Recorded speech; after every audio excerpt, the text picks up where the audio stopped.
The last total lunar eclipse until 2028 is coming up, and you don't want to miss it.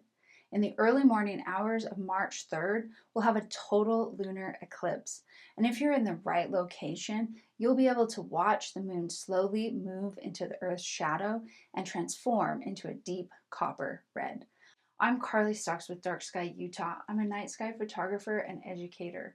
In this video, I'll explain exactly what a lunar eclipse is, why it happens, where and when you can see it, and how to photograph it step by step. A total lunar eclipse happens when the Earth moves directly between the sun and the moon. The Earth blocks the sunlight and its shadow falls across the moon. But instead of turning completely dark, the moon turns red. That's because the Earth's atmosphere bends and filters sunlight, allowing the red wavelengths to pass through and illuminate the moon. This effect of the atmosphere bending the light is the same reason we see red sunsets. You may be thinking, the Earth's shadow is quite large, and the moon is orbiting us, so why don't we see a lunar eclipse at least once in each orbital cycle? The reason comes down to just 5 degrees. The moon orbits Earth at a slight tilt, and because of this 5-degree tilt, the moon generally passes slightly above or below the Earth's shadow. Only when the sun, Earth, and the moon line up perfectly during a full moon do we get a lunar eclipse. That alignment is rare, which is why total lunar eclipses don't happen very often. This total lunar eclipse will be visible from Eastern Asia, Australia, the Pacific regions, Central America, the far western edge of South America, and most of North America. A partial lunar eclipse will be visible from most of South America, the far eastern coasts of Canada, Greenland, and Western Asia. Sorry, Europe and Africa, you got left out on this one.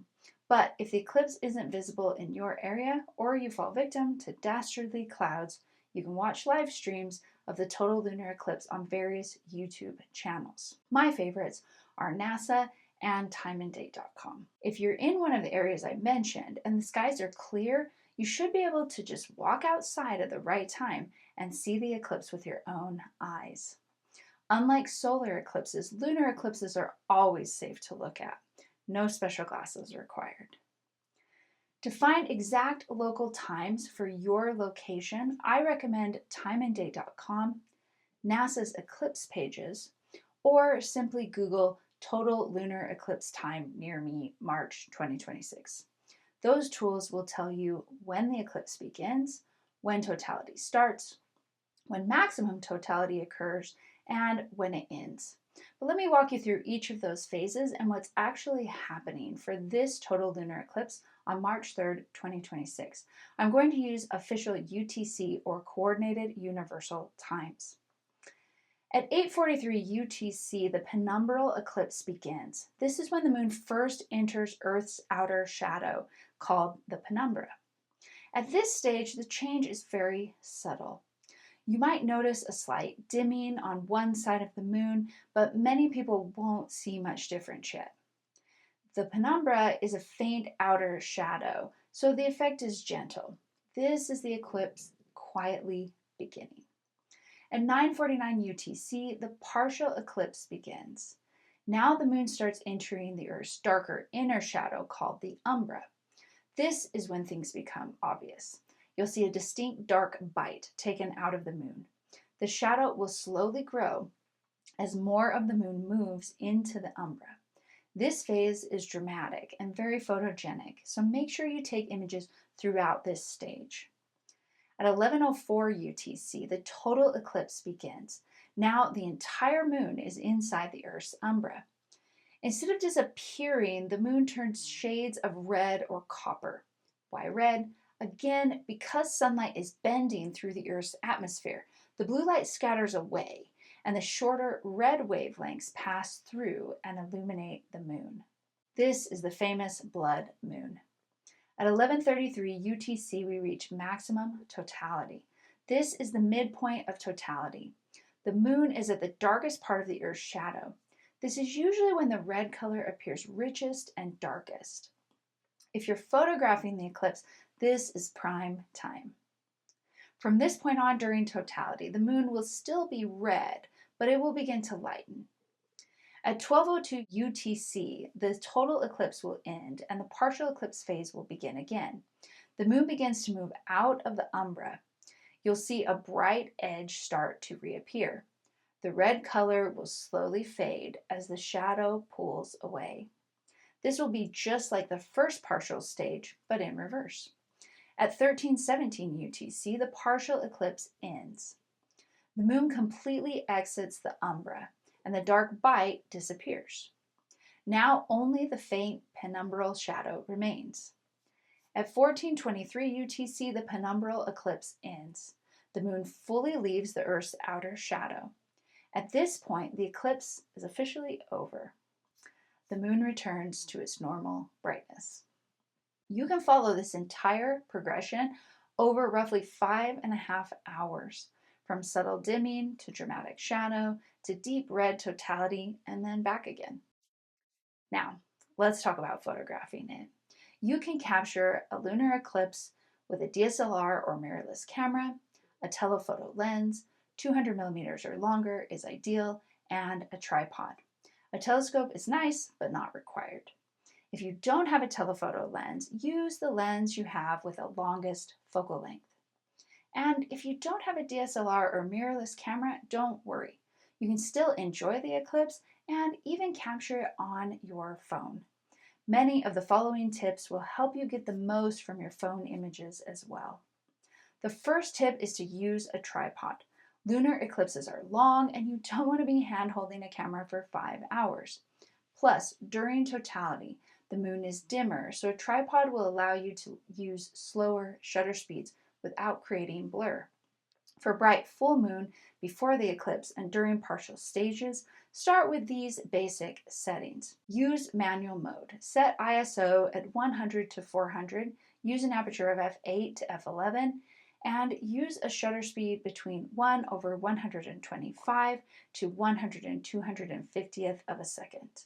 This is similar to normal moon photography.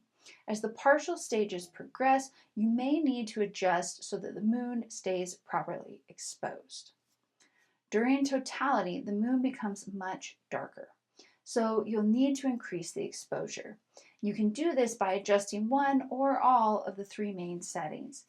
Here are some examples of what you could do. You could increase the ISO, generally between 800 or 3200. You could also open your aperture between f5.6 or f8. You could also increase your shutter speed to 1/2 or 1 second. I don't recommend going much over 1 second without a tracker. You'll need to experiment slightly to find what is best for your camera.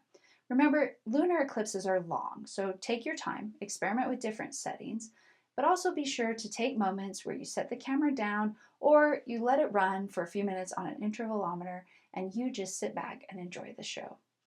I don't recommend relying on auto mode.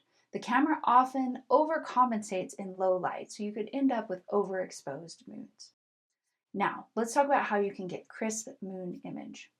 We don't want to rely on autofocus. The camera can usually focus on the moon, but it can still be a little off, and it will struggle to find the moon in each image if you're trying to take a time lapse. So to get crisp craters, switch to manual focus. Use live view and zoom in to 10x onto the moon. Turn the focus ring slowly until the craters look crisp. Take a test shot and check to make sure everything looks good. Remember to check your focus occasionally, especially if you've moved the camera or if temperatures drop. Remember to turn off image stabilization on your lens when your camera is on a tripod. Use a 2-second timer or an intervalometer to avoid camera shake. Avoid touching the camera during exposures. Lunar eclipses offer us time to get creative with our compositions. Here are a few ideas to get you started. You can photograph a close-up of the red moon. You could take wide-angle scenes with the moon rising or setting.